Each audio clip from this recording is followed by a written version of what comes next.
Hello बच्चों, मैं SK Prajapati आपका स्वागत करता हूं आपका अपना परिवार एडमिशन क्लासेज में। तो आज हम लोग नवोदय इंट्रेंस एग्जाम 2024 के अंतर्गत क्लास 11th वाले विद्यार्थियों के लिए सिद्धार्थ वैद्य के अंतर्गत हम लोग कार्बन और उसके यौगिक का हम लोग एमसीक्यू करने वाले हैं। ये एमसीक्यू आपके एग्जाम के लिए बहुत ज्यादा इंपॉर्टेंट है। तो चलिए हम लोग आज के सेशन को बिना देरी के स्टार्ट करते हैं। यदि आपको भी ज्वाइन होना सिद्धार्थ वैद्य में तो आप लोग 63 90 37 50 15 पर क्या करेंगे, व्हाट्सअप मैसेज कर देंगे या फिर कॉल करके पूछ लेंगे कि सिद्धार्थ में कैसे ज्वाइन करना है। आपको एकदम से अच्छे तरीके से बता दिया जाएगा। इस समय दिवाली का ऑफर भी चल रहा है जिसमें से आपको 999 का कोर्स 799 रुपीज में मिल जाएगा। 999 का कोर्स 799 रुपीज में मिल जाएगा।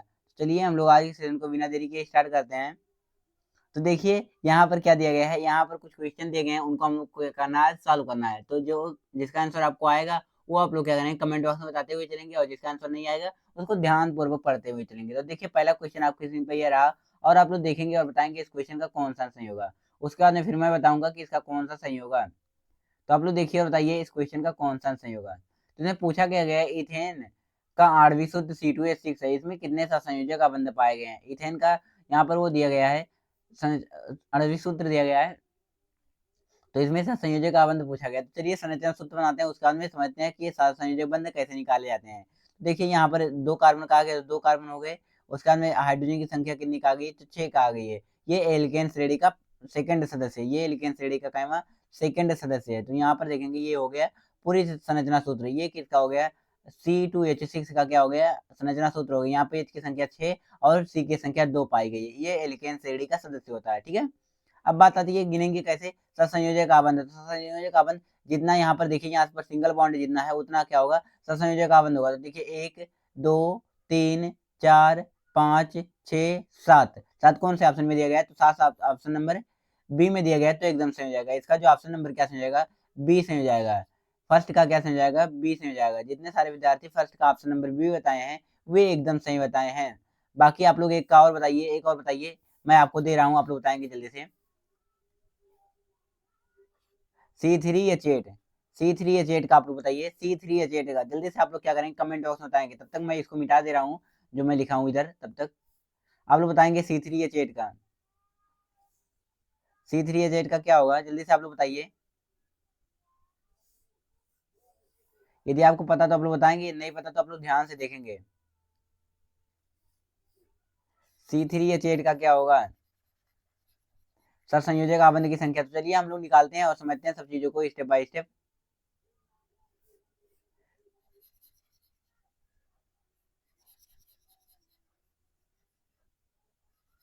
तो देखिए मैं लिख रहा हूँ, आप लोग ध्यान से देखिएगा। ये आप लोग जितने विद्यार्थी बताए हैं मैं देख रहा हूँ अभी कितने कितने का सही है।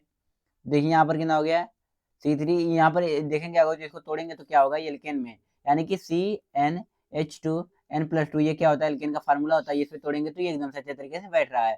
3 दूना कितना, तो 6 होता है, 6 दो कितना हो गया, 8 हो गया, ठीक है। बाकी क्या करेंगे हम लोग, एकदम से इसका संरचना सूत्र बनाएंगे। संरचना सूत्र कैसे बनाते हैं, ऐसे बनाते हैं। सी की संयोजकता कितनी होती है, 4 होती है। हाइड्रोजन कितनी होती है, 1 होती है। तो हाइड्रोजन 1 बॉन्ड बनाएगा, और सी की बात की जाए तो सी 4 बॉन्ड बनाएगा अधिकतम। तो यहाँ पर देखेंगे, अब इसको क्या करेंगे, गिनेंगे। तो 1 2 3 4 5 6 7 8 9 10, 3 3 6, 3 4 6 4 10, यानी कि अगर जो C3H8 में पूछा जाएगा तो इसमें सहसंयोजक आबंध की संख्या कितनी होगी, 10 होगी। कितना होगी, 10 होगी। तो चलिए हम लोग बढ़ते हैं नेक्स्ट क्वेश्चन की तरफ, और आप लोग बताएंगे इस क्वेश्चन का कौन सा सही होगा। जितने सारे विद्यार्थी उसका 10 बताए थे वे एकदम सही बताए थे। बाकी हम लोग बढ़ेंगे सेकंड नंबर क्वेश्चन की तरफ, और आप लोग बताएंगे सेकंड क्वेश्चन का कौन सा सही होगा। इसमें कहा क्या गया है, सरलतम हाइड्रोकार्बन है। इनमें से पूछा गया है सरलतम हाइड्रोकार्बन कौन सा है। The simplest hydrocarbon is methane, ethane, propane, butane.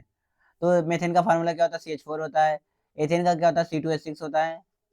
And अगर जो बात की जाए प्रोपेन का क्या होता है, meth eth prop but, prop यानी कि C3H8 होता है। एंड अगर जो बात की जाए इसका क्या होता है, तो C4H10 होता है।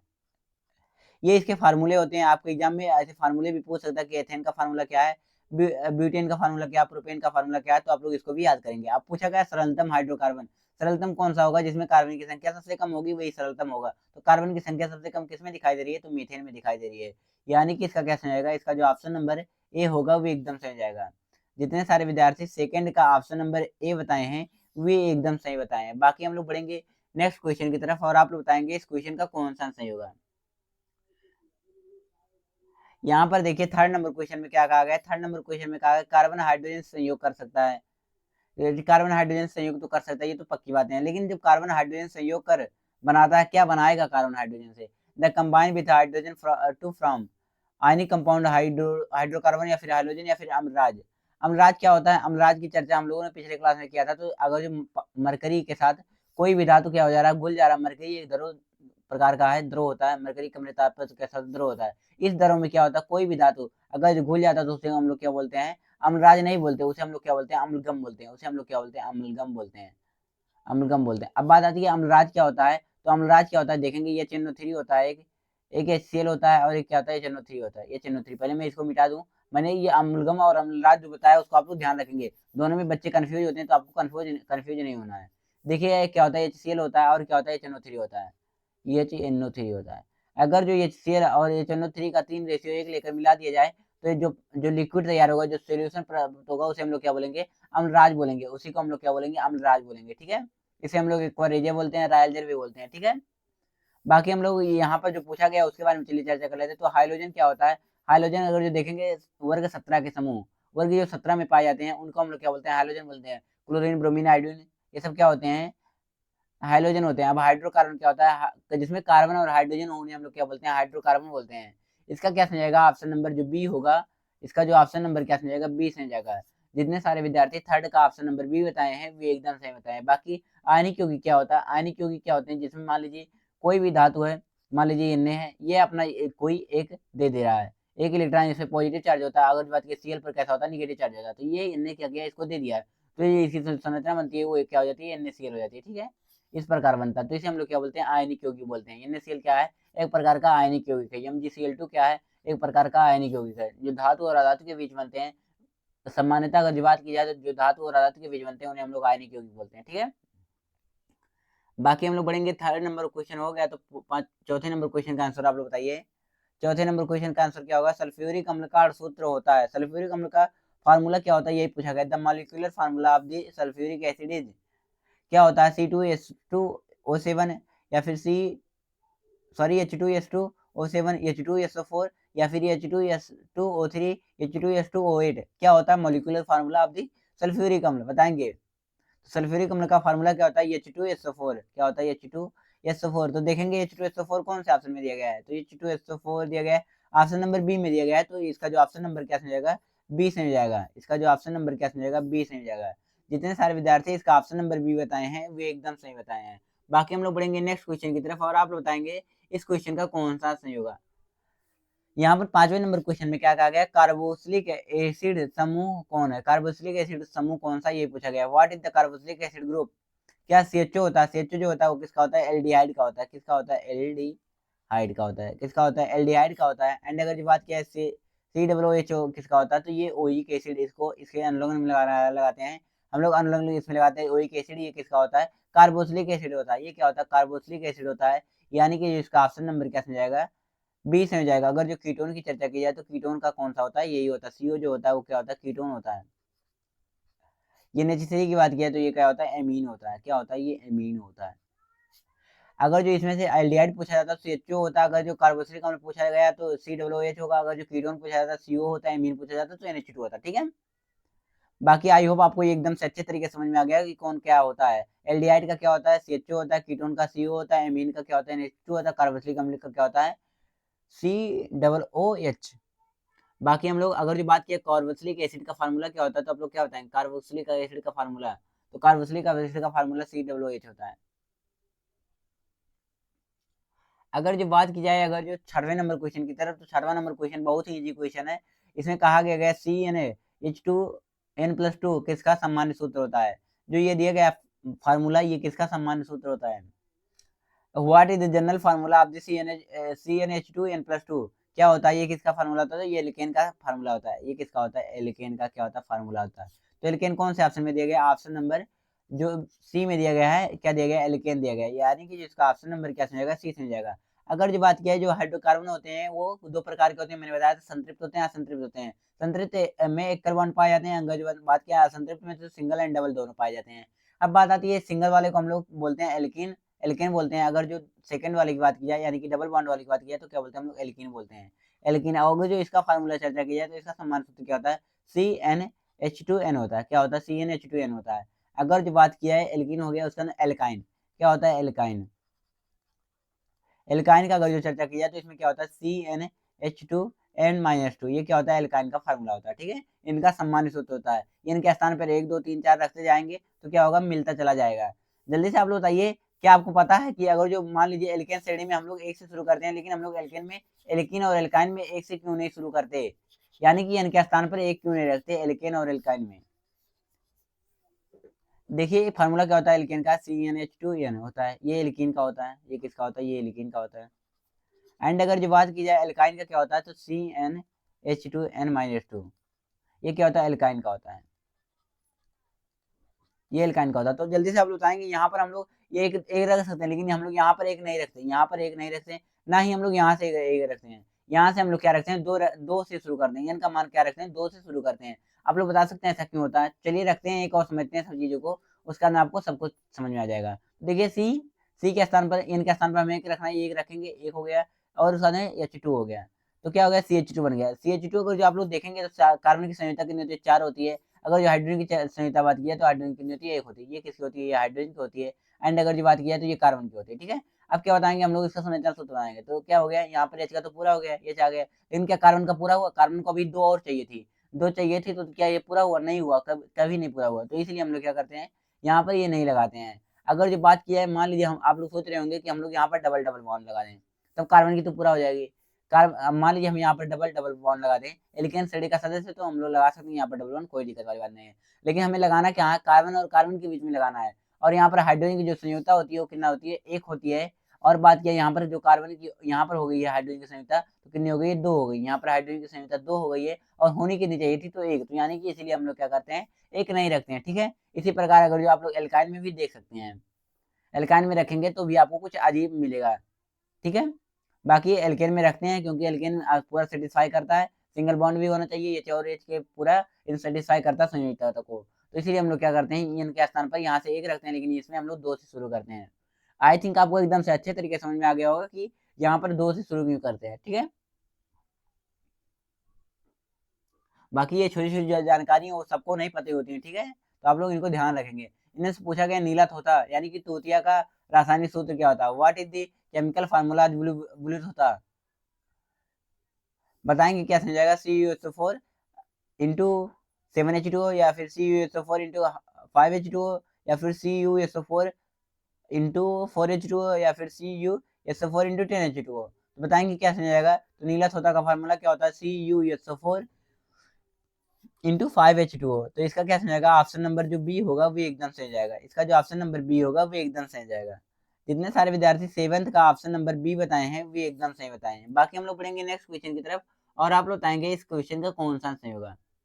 इसमें से कहा गया गया नाइट्रोजन में कितने सहसंयोजक अबंध पाए गए हैं, बंधन पाए गए हैं, या फिर अबंध पाए गए, कुछ भी कर सकते हैं। How many covalent bond are there in nitrogen molecule, तो नाइट्रोजन जो मॉलिक्यूल है उसमें कितने सहसंयोजक बंध पाए जाते हैं। तो नाइट्रोजन का यन प्रतीक होता है, इसका अगर जो बात की परमाणु क्रमांक कितना होता है, 7 होता है। अगर जो इसके बाहरी कोश में इलेक्ट्रॉन की संख्या देखना चाहे तो बाहरी कोश में इलेक्ट्रॉन की संख्या कितना होगा, 2 होगा, एंड 5, बाहरी कोश में इलेक्ट्रॉन की संख्या कितनी होगी, 5 हो गई। अगर जो 4 से अधिक हुआ, अगर जो 4 से अधिक हुआ तो संयोजकता अगर जब निकालते हैं तो क्या हम लोग निकालते हैं, संयोजकता, संयोजकता कितनी होती है, 4 से होती है, 0 से लेकर 1 से लेकर 4 तक होती है, ठीक है, 1 से लेकर 4 तक होती है। जैसे 4 से अधिक हुआ तैसे हम लोग क्या करते हैं, 8 में से इस संख्या को घटा देते हैं, जो लास्ट में संख्या पाई जाती है उसको हम क्या करते हैं, घटा देते हैं। तो 8 में से अगर जो 5 को घटाएंगे तो आएगा क्या, 3 आएगा। तो 3 कौन से ऑप्शन में दिया गया है, ऑप्शन नंबर सी में दिया गया। जल्दी से आप लोग बताइए ऑक्सीजन की संयोजक बंध कितना है, ऑक्सीजन के संयोजक बंध कितना है, यही बताएंगे आप लोग।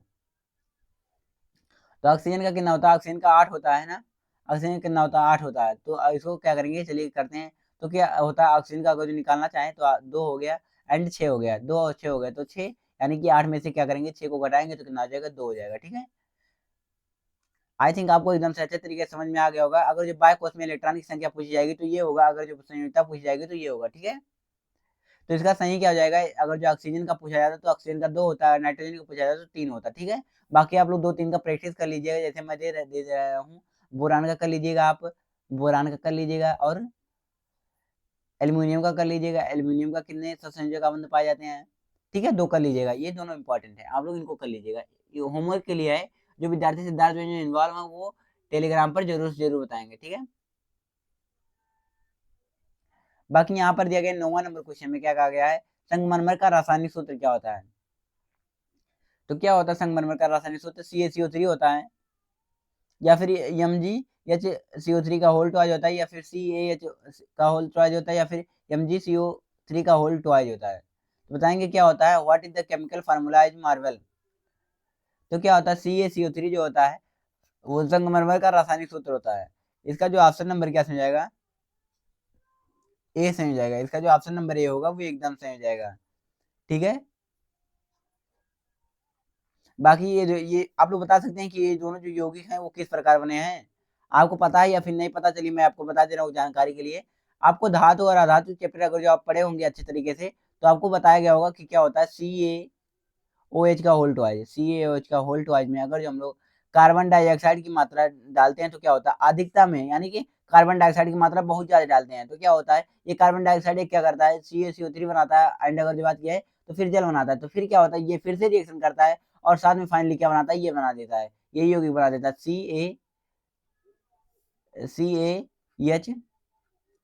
CaHCO3 का होल ट्वाइज बना देता है, ठीक है। ये क्रिया होती है, ठीक है, ये कार्बन की अधिकता यानी कि कार्बन डाइऑक्साइड जो होती है वो अधिकता में होती है। बाकी बढ़ेंगे हम लोग नेक्स्ट की तरफ और आप बताएंगे क्या समझाएगा इस क्वेश्चन का आंसर। यहाँ पर 10th नंबर क्वेश्चन में क्या कहा गया, 10th नंबर क्वेश्चन में कहा गया निम्नलिखित में से कौन सा एरोमेटिक हाइड्रोकार्बन है। एरोमेटिक क्या होता है, एरोमेटिक क्या होता है आप लोग बताएंगे जल्दी से, जिन जिन विद्यार्थियों को पता तो बताएंगे एरोमेटिक क्या होता है। तो एरोमेटिक क्या होता है, चलिए मैं चर्चा कर दे रहा हूँ, तो बताएंगे आप लोग।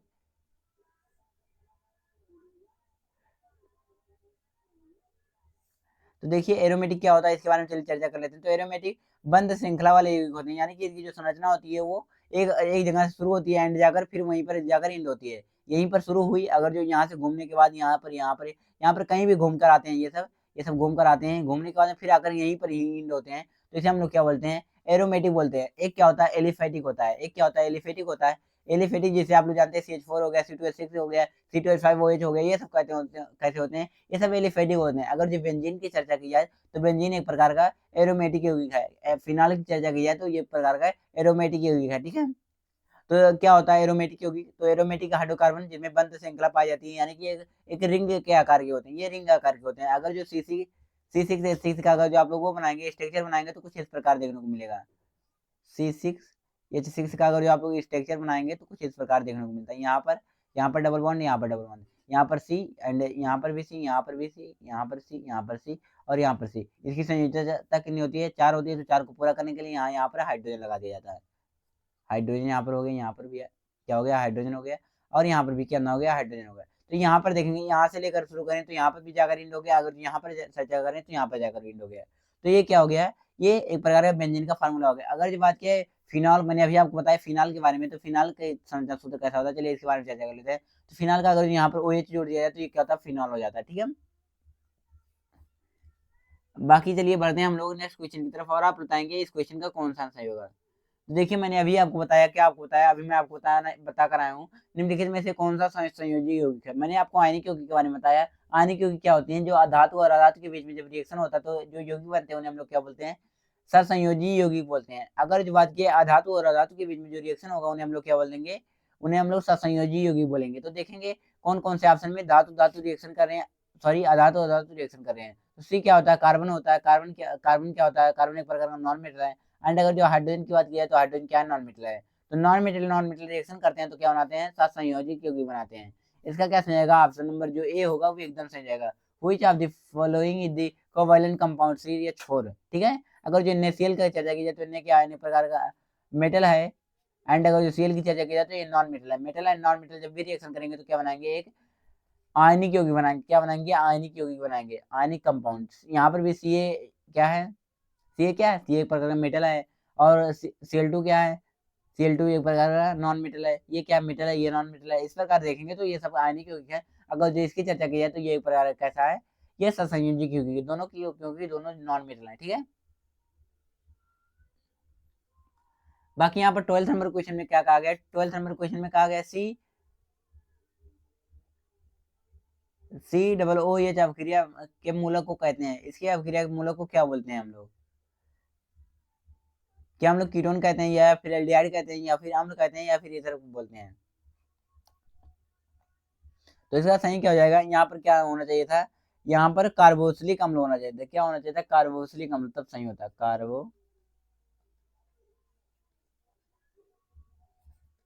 कार्बोक्सिलिक अम्ल, यहाँ पर इसको काट कर मैं कर दे रहा हूँ, कार्बोक्सिलिक अम्ल, तभी इसका क्या समझेगा, यही समझ जाएगा। बाकी सभी ऑप्शन क्या देंगे, गलत देंगे। कार्बोक्सिलिक अम्ल, कार्बोक्सिलिक अम्ल यहाँ पर कर लीजिएगा आप लोग,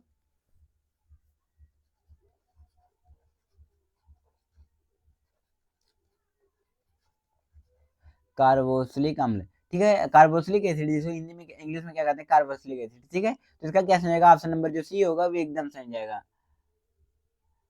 तो आशा है प्यारे विद्यार्थियों आपको ये सेशन एकदम से अच्छे तरीके से समझ में आया। यदि समझ में आया तो आप लोग वीडियो को लाइक करिएगा, और चैनल पहली बार है चैनल को जरूर से जरूर सब्सक्राइब करिएगा। नवोदय की कोई भी इंपॉर्टेंट इन्फॉर्मेशन आपको तुरंत सबसे पहले दी जाएगी, नवोदय क्लास 11 से रिलेटेड, तो आप लोग क्या करेंगे, चैनल को जरूर से जरूर सब्सक्राइब कर देंगे। डेफिनेटली अगर जो आप लोग सब्सक्राइब करेंगे तो आपका फायदा ही होने वाला है। आपकी डेली क्लासेज बात की जाए फ्री वाले विद्यार्थियों के लिए, तो 7:30 यानी कि 7:38 पर ये क्लासेज स्टार्ट हो जाती हैं, ये शाम में होती हैं। ये क्लास कोई भी विद्यार्थी देख रहा, चाहे वो सीधा इन्वॉल्व हो या फिर ना हो, वो देख सकता है। इसमें आपको एमसीक्यू कराए जाएंगे, अगर जो आपको थ्योरी एंड अगर जो बात की मेंटल एबिलिटी, गणित और सभी को के चाहिए, जैसे इंग्लिश हो गया और बात किया समाजिक विज्ञान, इन सभी के आपको चाहिए, तो आपको सिद्धार्थ में इन्वॉल्व होना है। सिद्धार्थ में कैसे इन्वॉल्व होना, मैंने आपको एक नंबर बताया है, जिसका लिंक आपको वीडियो के डिस्क्रिप्शन बॉक्स में मिल जाएगा। वहां से क्या कर सकते हैं आप लोग, उस नंबर को फाइंड कर सकते हैं। वहां से क्या करेंगे, उसको कॉल करेंगे, कॉल करने के बाद में आप लोग पूछेंगे तो सब चीजें आपको बता दी जाएगी। और इस समय दिवाली का ऑफर भी चल रहा है, दिवाली के ऑफर की वजह से आपको जो कोर्स 999 में था, वो कितना मिल जाएगा, 799 में मिल जाएगा, यानी कि 799 में मिल जाएगा। तो आप लोग देरी मत करिए, जिसको ज्वाइन होना है वो जल्दी से इस नंबर पर कॉल कर ले, नहीं तो देर हो जाएगी, तो फिर मैं नहीं जानता, फिर आप पता नहीं फिर क्या कब कितना ऑफर आएगा या फिर नहीं आएगा। तो बाय बाय प्यारे बच्चों।